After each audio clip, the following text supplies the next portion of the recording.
Welcome to Toffee TV. It's the debate time on Patreon. Baz is eating an apple, like a bad apple nonce. Oh, what? Oh, eating healthy food. It's taking me ages to eat this apple, to be fair. Go on, carry on. I'm just all sit and wait for you. Yeah, no, but you can talk. Know what I mean? Thought you were ready. The last couple of weeks we've been doing, well, we started a couple of weeks ago doing our best players, important players from different generations. The first, well, different managers, basically, not generations. Right. First manager obviously was Howard Kendall, #1. Last week we did Colin Harvey. This week it's obviously Howard Kendall, part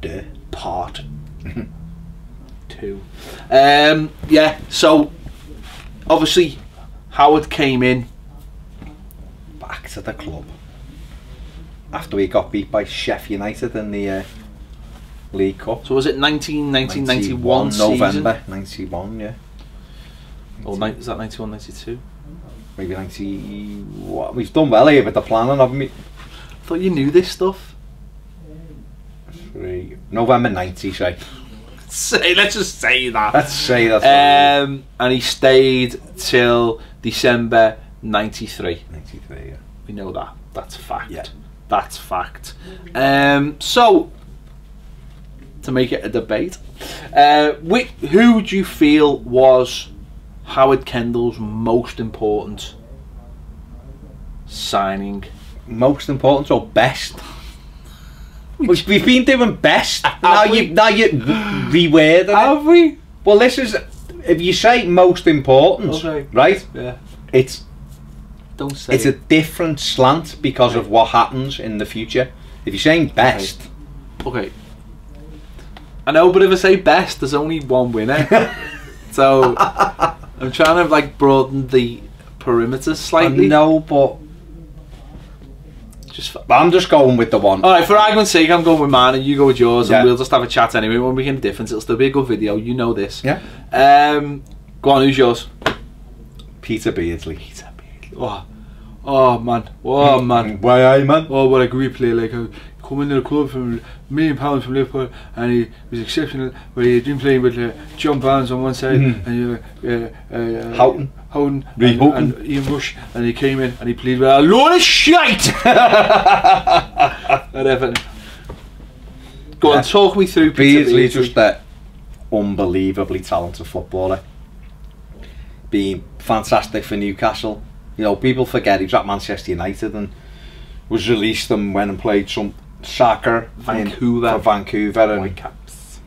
Newcastle picked him up. Went to Carlisle, of course. Newcastle picked him up and he was brilliant for Newcastle in his first spell and his second spell, to be fair. Liverpool bought him in when we were champions. We won the league, which we spoke about last week. You know, our planning was Ian Wilson and Liverpool's was Peter Beardsley. And he was brilliant for Liverpool. He was majestic for them for a few seasons. Obviously won the league there. Howard Kendall picked them up. Surprisingly, Liverpool let him go, and it was a big move because we took Kevin Sheedy in the past and we took Alan Harper. But to take Peter Beardsley, arguably in his peak, exactly, he was on a different level to Sheedy and Harper, obviously. I think it would be the equivalent of if we'd signed Rooney 2 years ago, or maybe three years ago. Yeah. I think it would be the same. But it'd be like Liverpool selling, not Salah, but selling us like one of their top players in when they were doing really, you know, like Firmino, say, who's doing really well. Just us buying Firmino in the summer, and they'd be like, why did they sell him? I don't know actually why these. Because trying to think of who they replaced. Well, they had Aldridge, didn't he? Barnes still stayed for a bit. They got Dean Saunders. They got to stop us signing Dean Saunders. So that's why they got him. But they had him, didn't he? And still had Rush, didn't he? Got Rush back. Ian Rush came. Oh, he had Rush, didn't he? Only went for a year, so they had Rush, Aldridge. I don't know. It was remarkable. But Beardsley come in and he was unbelievable for us. He got 20 goals in the season. The problem with Beardsley was he was too clever for us. So sometimes he did a pass that'd look not great, But when you actually when you looked, you'd see and go, you know, if he'd have ran, he was in on goal. Yeah. But he just didn't run because our players weren't used to having a player like that. You know, I think if he'd have come when we had some of our players a few years earlier, he'd have knitted it all together better. But he come in, and at a time when we'd lost players like Trevor Stephen and you know, obviously Lineker had gone then, and Kevin Sheedy was coming through. He's still there, still effective player, but he wasn't as effective as what he had been, just with age and everything. Beardsley come in and was able to drag us through games and give you that bit of brilliance, you know. We still had Tony Cottee, of course, but Beardsley was just a joy to watch for us. And he was that player that even if it was a tough game, you had him, so you had half a chance of winning the game because you had someone as good as him. If your team was basic, you know, basically able to compete, Beardsley would be the man that might just turn it for you. And don't forget, this is when football wasn't the gulf between 3 or 4 teams and the rest. Yeah. Do you know what I mean? Even though there was good sides, there was still, you could still beat. I mean, look at Liverpool. Take Liverpool for instance, when they had Beardsley and Barnes and Alders, they were flying. We went there and beat them in the league. We went to Anfield and beat them in the League Cup. You could do it, and things like, because you could beat these teams as good as they were. You could still do it, and he was just a joy to watch. He really was, and I think most Evertonians loved him. The Liverpool thing was gone the minute he signed. I don't think that will be the case now. If we got like Firmino, say for argument's sake, you'd start warming to him because you're a very good player, but there would still be, I think, a large section of Evertonians, or a section of Evertonians, that would just hate him because he played for Liverpool. They wouldn't enjoy him, wouldn't celebrate. And of course Beardsley, talk about celebrating against your team, he scored a winner in the derby, 7th of December, exactly, 1992. Mojo. And Beardsley done the little cock at the leg and bang, shuffle. Past Mike Cooper and ran off celebrating. You know, we didn't give a shite, you know, and that was it. And this is a fella who'd a year earlier done the done the give it all that and smashed one into the park end in the 4-4 and all that. So he was just a brilliant footballer, and like you say, when you think back, you think, how did we get him? How did we manage to get him? I can't think of who they... And then I couldn't believe it when we sold him. Did they buy one of those kind of players that thought was going to be boss and ended up not being boss? Because that was sort of the deterioration of that Liverpool side, I think, when they were buying, like... They started doing what we talked about last week. They started to buy shite. You know, like Michael Thomas. Well, there was a few rumours going around when Beardsley was at Liverpool coming towards the end. Him and Kenny, I don't think really got on very well, and then Graham Souness coming in that summer. Dalglish left, of course, didn't he? And he took Souness, and him and Beardsley didn't see eye to eye. I think back, there was a few wives and stuff were involved and all that, and I think that's how we were able to get him. So we and I suppose at the time Liverpool didn't really care about selling to us. No, because wouldn't have seen us as a threat. It's mad that though, isn't it? Because we were only a few years before we were league champions, and I think we finished gone 4th and 6th. We finished 9th this season. Something we like that. We finished 9th at the end. So, at the end of this season, sorry, we finished when we signed Beards. I think we finished 11th that season. I think we finished 9th the season before, and then the season after I think we finished 12th. And then Kendall only made it halfway through the next season. That was, and then that's when we just escaped relegation. No, what were your? He was an amazing player. He gravitated Everton to another level in terms of he was just brilliant. He was just such a brilliant player, and he scored goals. He made goals, and they just didn't have players on his level, unfortunately, and that was the problem. I think if you've got 2 or 3 players on that level, you'll do well. And we didn't. We only really had him. We didn't have another striker to supplement him with, and we didn't have a good enough team. Which is mad, isn't it? Because that team had we had Southall in goal. Well, and we still had Dave Watson. It was a strange mix. It was some people coming towards the end, and there was some people starting off. I mean, he bought Alan Harper back, he bought Mark Ward, sort of, you know, from City, so they were like places at City when he'd been at City. Well, he was a good signing for a year, and then he kind of dropped off. He bought Mo Johnson, which was a sort of it was a gamble. It didn't work. He scored in derbies. He bought Barry Orne. He bought Paul Rideout. He bought Paul Holmes, Graham Stewart, Gary Ablett. So what he did do was he actually bought. Well, we'll talk about that in a minute. Cause you took Beardsley, and he wins. He's arguably the best. But for terms of longevity and legacy, I suppose, Paul Rideout, it would be mine. Now, he didn't really do it though with Kendall, so this is sort of like the caveat. He didn't really do it for Kendall. It took him a while to find his feet at Everton. I think it was another move for him. He'd come from Rangers, but he'd been like a Barry, and it was like another move, and I don't think he really... He was Mark Hateley's replacement of sorts, even though I think Mark Hateley outlasted him. And it never worked for him at Rangers. And he came to us, and it was sort of like, again, it was like a throw of the dice. We didn't have much money, we didn't have many options, we needed a big striker, maybe to, you know, complement the likes of Beardsley. And Cotter, it didn't really pay off in the first season or so, and it really only paid off once Joe Royle came in, really, when Joe Royle maybe knew how to get the best of him and use them to is most effective. But long term, obviously scores the win in a cup final, last Everton player to score a winning goal in a cup final, so from that point of view he's definitely mine. But obviously he just didn't do it. He just didn't settle, and I suppose I think a lot of these players that he bought didn't settle under Howard. It was the wrong mix. But I think when you look back at who he bought and the team he played in eventually, it worked in the end, because we were talking about it before. He had Neville Southwood. Didn't Howard buy Bob the Pole? I'm sure he did, you know. I'm sure Howard brought him in. He mightn't have done, but I'm sure he brought him in, because I think he brought him in after Christmas. He probably did, actually. I think before transfer windows. Toffee Webb's a bit sketchy on this, I'm afraid. No, I think he bought him. Go on, you carry on with yours and I'll find it. I'm halfway there.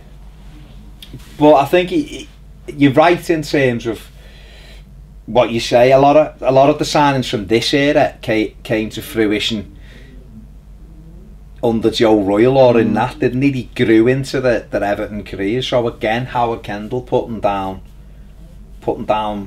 Yeah, he will have It was. He brought him in off because he scored at Wembley in the Simo Cup final, didn't he? When Palace beat us. That was 91.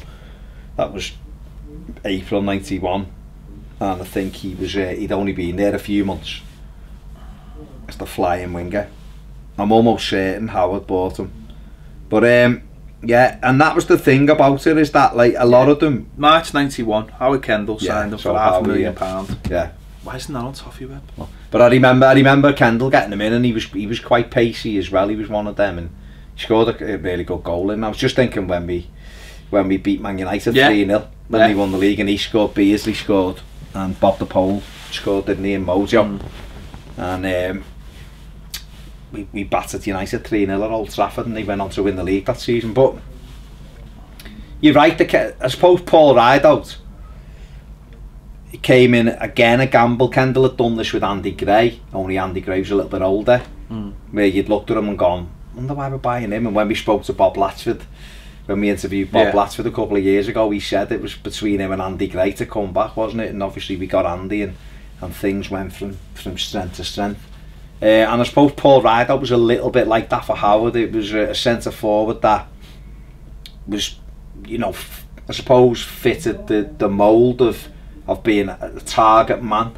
Knew where the net is, but his career had stumbled. He bought Prechy as well, which shows you the level of players that we were trying to buy. Well, I suppose like to Prechy was a lot of technique, really skillful player, which he was. He was a five-side player. He was. That's what he was. He was an American indoor footballer, wasn't loads of skill, but obviously 11-a-side, fast Premier League, it's difficult to do it on that level, but you know, like you say, Rideout was well, he was a big player. My point before I realised we should have more players in there.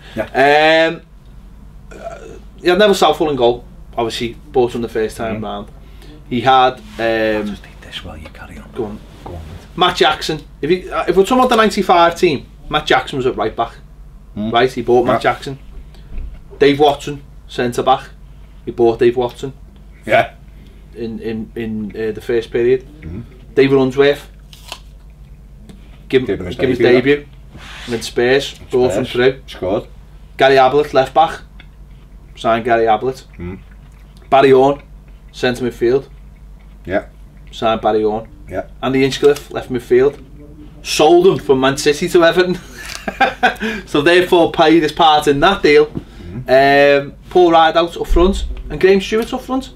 So the only players in the 95 team that he had no sort of influence over were Joe Parkinson and Anders Limpard, who arrived on the same day, who Mike Walker brought in. So you know, 9 out of the starting 11 he had some kind of direct influence on of the FA Cup final. So that showed you that players that he brought in, you know, during some couple from his first spell and in the second spell, you know, went on and sort of eventually found the feet. And of course played John Ebble quite a lot. John Ebble, yeah, who was the unlucky man. Yeah, he was the unlucky man in the cup final, wasn't he? But he'd done really well. But yeah, I mean, but that shows you that you forget about that, don't you? That's what you forget back. That Howard Kendall had such a major influence on our last trophy, because some of those younger players like Matt Jackson or Luton Town, or the likes of Ablett playing left back or Hinchcliffe playing left midfield. Okay, that's maybe not where he would have played them. David Unsworth, young lad, but found his feet playing centre midfield, centre defence a little bit later on.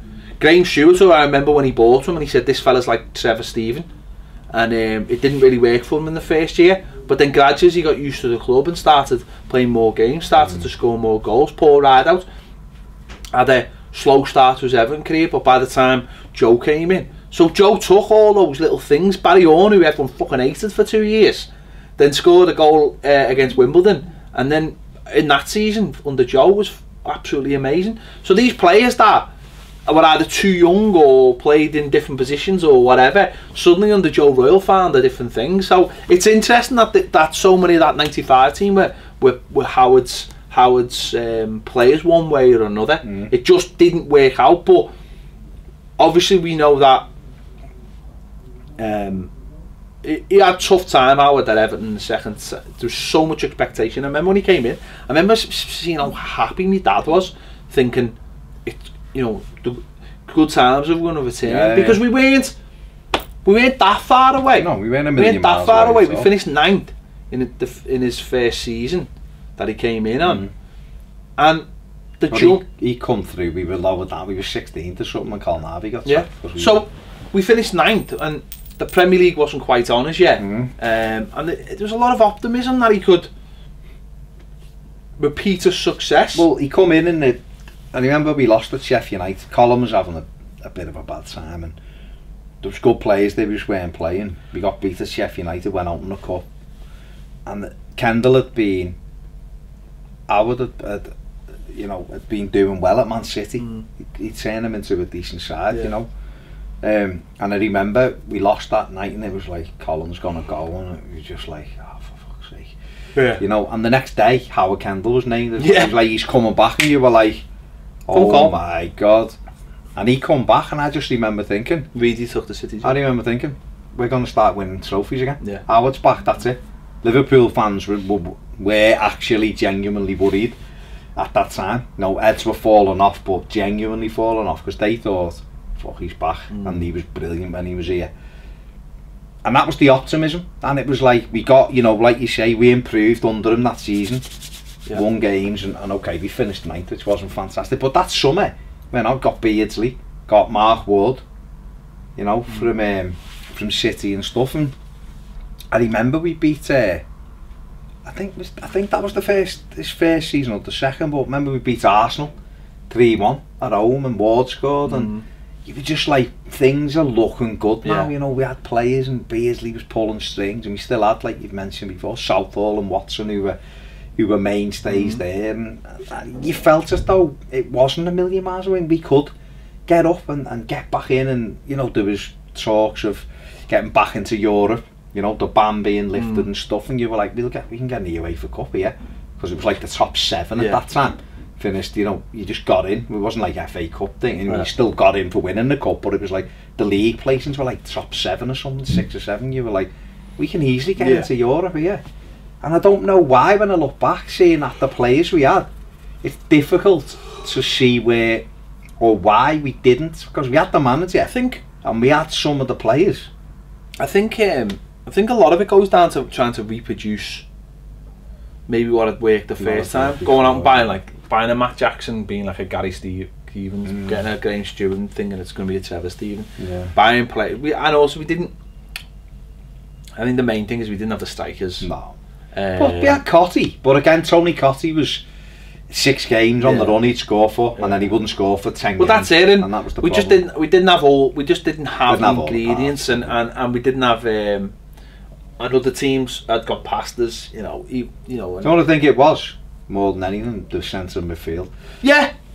And we didn't have the combination. Well, did we? No. So we had you know, Whiteside went out the team, and it was Barry Holmes at that time was hot and cold. He was no Peter Reid, and we tried Ebril in there, and he was all right, but he wasn't that next level. We didn't have, and a lot of people say we haven't had one for a number of years. Is a creative midfield, central midfield player, someone who could do both the jobs. You know, someone who could take the ball forward, and we just didn't have that. So although we had Kevin Sheedy with that left foot, which was still brilliant, he wasn't the same Kevin Sheedy as what he was in '85. Obviously, in '87. It just wasn't the right mix, I don't think.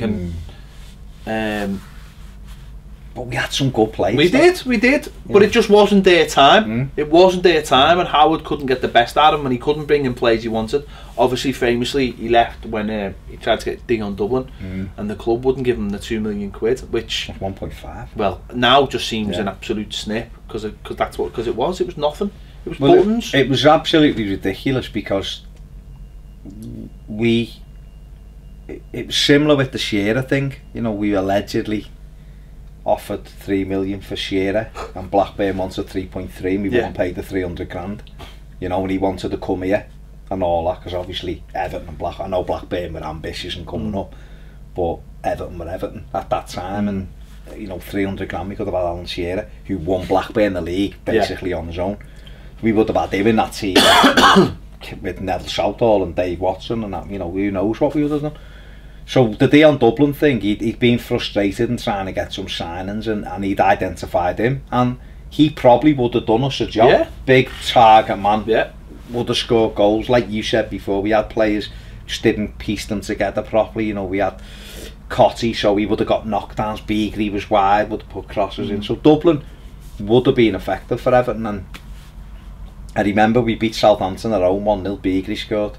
It was ironically at the Park End, and end of the game, driving home, and it come on the radio that he'd resigned, and you were like, what? And then it came out, and then what really fucked Everton up, and we tried to do it this season, was we went 6-7 games without a manager, and we lost 6 of them. Now Kendall left, we were 8th or 9th. Gabby took over. We had. I remember going to Man City. Did we draw that 0-0? No, we got beat 1-0. Oh, 1-0. But Brian Horton was taking over them, and he was in the crowd, and it was we got beaten. Yeah, we got beaten. It was just like, you know, when you think, I'm sure, like, was it something Griffith, like Lee Griffith? Oh yeah, the young kid. And he hadn't scored and didn't score again, and it was just one of those nights, and you just like, you could just feel it sinking, and the people running at the club at the time, I mean, they were just a fucking bunch of dickheads, to be honest. They didn't. It just made you laugh, because we were such a big part of setting the Premier League up. We had such an influence on it as one of the big 5, and we didn't capitalise on it, and we didn't recover for years. No. And I still don't think we've recovered, because the gap was so big that we're still trying to get it back, while those teams at the top are, you know, they're going. we're going 70 miles an hour to catch them, but they're still going 90 miles an hour, and that's the problem, isn't it? Those early years were so important. Well, they were key, because if we'd have had a first good year in the Premier League, what happened in those days, the very first year in the Premier League was quite even, really, because Manchester United were a draw, but United they hadn't done anything, so they ended up winning the league. Yeah, but other teams like Chelsea, and Newcastle, well, no, Chelsea really wasn't it, and things like that, and Arsenal. Well, Arsenal went, and what happened was they had a better season, so they got put on. You got put on more the next season, and because you were doing well. So United had planned for it though. They knew, like they went out and bought international players. You know, Schmeichel and Canchelskis and people like that. They were preparing for They were preparing for that. The next step. They knew what was coming. They developed Old Trafford early in the Premier League. Do you know what I mean? They were like, let's get it done now, because when we can start Martin Edwards. We can start making the money as we go along. They could see they whereas Everton were still getting run like it didn't matter. Like someone else was giving you the money, but the gaps between the money didn't matter, and the name of Everton would get you a signing, and they were just totally not ready for the Premier League. You know, other clubs were, others weren't. Like Liverpool, I don't think were ready, but they had more of a name to carry them because they'd only won the Premier League, the Football League, a couple of years beforehand. And they were still a big name in Europe because of the European Cups. So we just weren't ready for it, and we had a board that penny pinched, and we weren't asked about things like the stadium either. You know, I think we'd gone from John Moore's obviously bankrolling us, you know, which is what happened, because obviously, don't forget, money was important, but it wasn't the way it is now. You didn't go and buy half a dozen players. You know, Howard Kendall brought the Magnificent Seven in '81, but that was never repeated because it didn't need to be, because most clubs didn't do it. Again, we spoke about stockpiling and substitutes and all that. It wasn't the case then. 2 subs, you didn't need to buy 10 players in the window, so everyone was incrementally building, and we didn't do it. We were just the money. That was the frustrating thing about Alan Shearer, is that he was there for 300 grand, which is nothing, and it was not much then really, and we wouldn't pay it, you know, and it was like, we would have paid this a few years ago, and we're not paying it now, and we need it. And also, though, it's knowing you're going to get a return on your investment. Of course, and of course, he was a gamble. He was at Southampton. He was a young player, but he knew where the net was, and he was the up and coming thing. And if we'd have got him, even if we'd have had him for 3 years, and then United wanted him or whatever, but he was at Blackburn. Get you off on the right foot. He was at Blackburn a long time. Don't forget, even then, football's changed now. Alan Shearer was at Blackburn Rovers, right? Blackburn Rovers won the league once in '95, that was it. Yeah.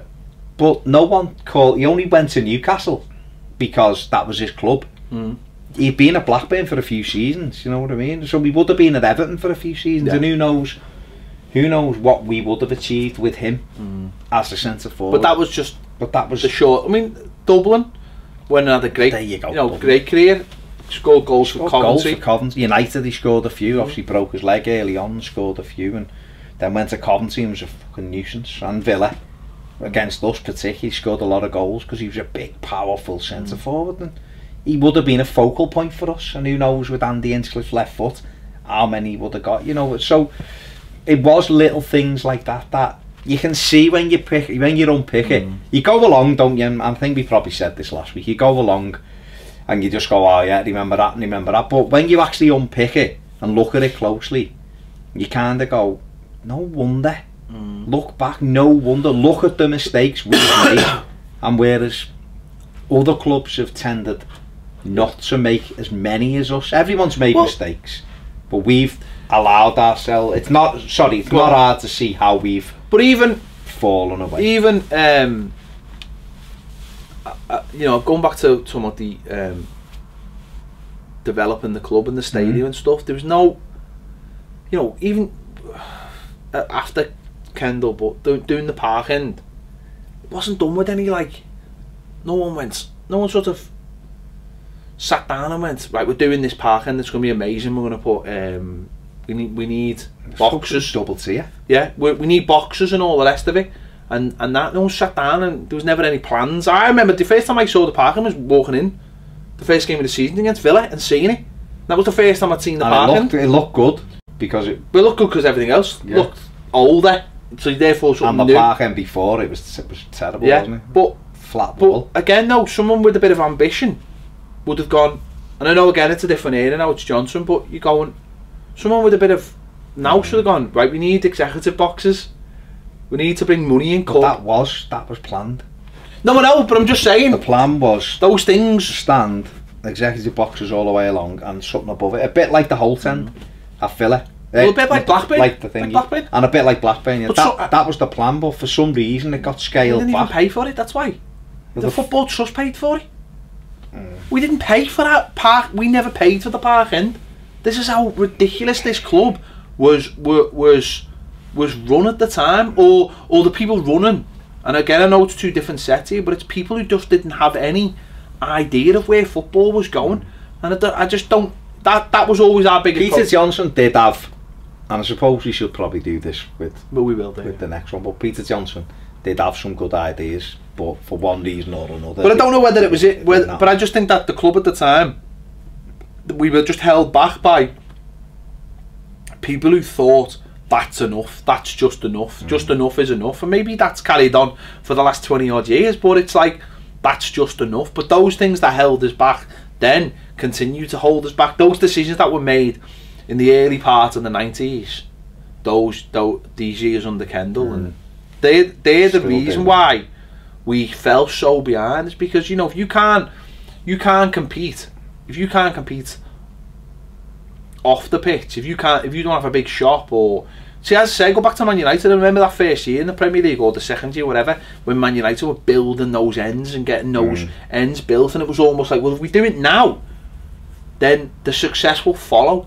Don't do it later, because then it's like you'll be shutting your ground down and you'll be losing X amount of money. But we do it now, we're not losing that much because we're not charging that much, but later down the line we will be, and that's when we'll lose it. And they had their heads, they had obviously looked at maybe the American model and all that kind of thing, where I just think that we were just still thinking football was this, and that's the most frustrating thing, because we were part of the system that we're changing it, and it, you know, as I say, it eventually drove Kendall out for a couple of £1 million. And it's just mad.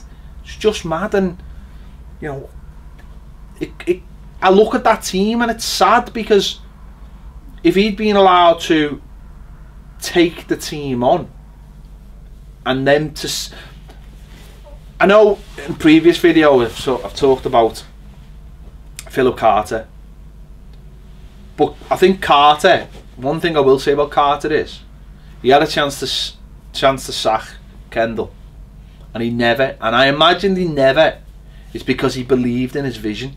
He believed that when Kendall told him that Neville's going to be the best, and Gary Stevens is going to be great, and Trevor's going to be great, and Sharpie's going to be great, and Kevin Ratcliffe and Reedy and Andy Gray, when he said that, Phil Carter probably went, I believe you. I just don't think that when Kendall went to Marsh and said, I need £2 million, and it's because I need someone up front who's going to put the ball in the back of the net, that is going to take pressure off this team and let it develop, and let your Matt Jacksons and let your Unsworths and let your Graham Stewarts and Barry Owens and all the rest of them develop, and we're going to become a decent team. He just went no, because I don't think he bought into that. I don't think he bought into the football club as such, and sadly I think maybe that was enough it was enough to tell Howard that it was never, almost like this is never going to be the same as it was. This is just not going to be the same. So there's no point going any further. There's no point, because this is never going to get any better. And if I'm not allowed to bring in my players and this team can't go, what's the point? And sadly, Howard was proved right, wasn't he? Well, he was, yeah, because we ended up with a trophy, and our last trophy. But it needed a bit of time to. It needed time. It needed But he needed both ways, because he knew without the striker, the team were only going to go one way. What was frustrating about that was, and I know it's into the next era, but what was frustrating about that was we ended up getting Brett Angel, who, don't get me wrong, he wasn't fantastic, of course he wasn't, but we got Brett Angel, we got Duncan Ferguson in on loan, you know, and things like that, and within 12 months of Howard leaving, you know, was it one, so Walker came and was gone, wasn't he? Yeah, so within 12 months of Howard leaving, Joe Royal had bought Duncan Ferguson for £4 million. So we had Dion Dublin for 1.4. When within 12 months of that, the two managers after him were able to have two centre forwards. Well, that might have been, I mean, that might have been starting to see the Premier League value, maybe. Maybe. Do you think that there might have been a question mark over Howard's judgment because of other things? I don't know. I don't know, because I don't remember there being too many stories. But we knew. We knew. And we know now. Well, we know now. Look, we know now, right? Of course we But did. at the time, and obviously we knew the third time very quickly. We did. The third time. And the third time cost us Gary Speed and players like that. The second time, I think the first time he was party Howard and everything, we were successful, it didn't matter. Then he come out the second time, and I honestly don't think it was I think probably because what went on the second time, it got worse. His drinking got worse or whatever, because the frustration probably come out of not going how he wanted to. Because don't forget, he left. He'd been unbelievably successful with us. He went to Bilbao and was relatively successful at Bilbao without winning anything. For what they were. You know, for what they were, he was successful. Then he come back and went to Man City, and he turned them around. They were struggling big time, and he had them sorted. They looked like a good side. So he left there to come to us, because he obviously loved us. And like you've just said, that realisation that these aren't the same people who employed me the first time. They're not giving me the backing, and maybe things did slip a little bit. I think as well maybe there was issues with Howard because he felt like he should have been the England manager after Bobby Robson. Maybe Graham Taylor got it, and maybe thought he should have been taking an England team into the '94 World Cup, but Graham Taylor got it because he was safe. When you think about Graham Taylor's record against Howard Kendall's record, Graham Taylor just hasn't even got a record. He hasn't got a record. He was second once playing long ball, whereas Howard at the set, you know. Oh, listen, it was all, and I just think maybe. You say that about Brian Clough as well. No, I know, I mean, but that's it. Man, they're probably the best two English managers never to manage England. When you think Sam Allardyce has been the fucking England manager, and Graham Taylor and Steve McLaren, now Gareth Southgate, you got to look and go, hang on, Brian Clough was never given it. Brian Clough, who was fucking amazing, and then Howard Kendall, who was unbelievable English manager, was swerved. Name me like a boss English manager who's won trophies since Howard Kendall. Has there been one? No. I don't think there has there? No. So how the fuck was he? Never won anything. Holy fuck. Won a raffle once. You know, how the hell, Roy Hodgson, how the hell have these men been given the national team's job? It's no wonder no one gives a shite about it. You employ fucking idiots like they have done. No, but they have. No, I know, I agree. They have, you know. Agree. But you're right, maybe there was a little bit of that, maybe there was a bit of frustration and a bit of why am I getting overlooked when I've won league titles, 2 league titles with Everton, and not only winning league titles with Everton, being in the same city as the best team in Europe at that time to do it, and making them fucking toppling them and making us the best team in Europe. Do you know what I mean? Being able to get them and just go bang. yeah, use a piss in Europe and the leagues. Yeah, and I'm building a team that's going to topple you. Yeah. And it did. And that just got overlooked. And he went to Spain where he literally had no hands. Well, again, no, at Spain, he went to Spain. I think he was going to Barcelona. It fell through, and then I think he was so set on it that he took the first job that come along. I don't think, to be honest with you, I don't think he'd forgiven the Evertonians for the way they treated him before we won stuff. I think that was in his... Yeah, they were fucking... Some of them were terrible. Fucking terrible to him. And fucking ruining his house and his car and shit like that. You know. Shaved that muzzy off as well. But I think that... So I think deep down he thought, well, okay, fair enough then, you know. I've won your stuff now, and now I'm going there because it's a different challenge. I think if we'd have stayed in Europe, Howard would have stayed, I think. I think he would have stayed.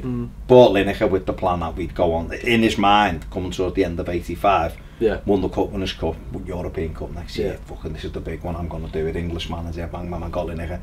Not in. You know, Lineker, because don't forget the Lineker deal was set in play in about March, I think. We ended up getting banned, you know, so it was like, I want to play in the European Cup and all that. So I think it all played out like that. So when he came back for Mark II, you know, Howard Kendall 2, he wasn't able to do what he wanted to do, and then the money wasn't there, and so the frustration probably kicked in, and it's a pity because, like we've said, we've named, you know, you've named some good players who went on to be good for us, and we've named other players who were there. You look at that team and think it wasn't a million miles away. Well, no, it wasn't. It One just or needed two players. It just needed adding to. It needed a little bit of flair and a decent centre forward, and it got there in the end, and it wasn't just a fluke. Actually, and we'll talk about that on another show. It wasn't just a fluke.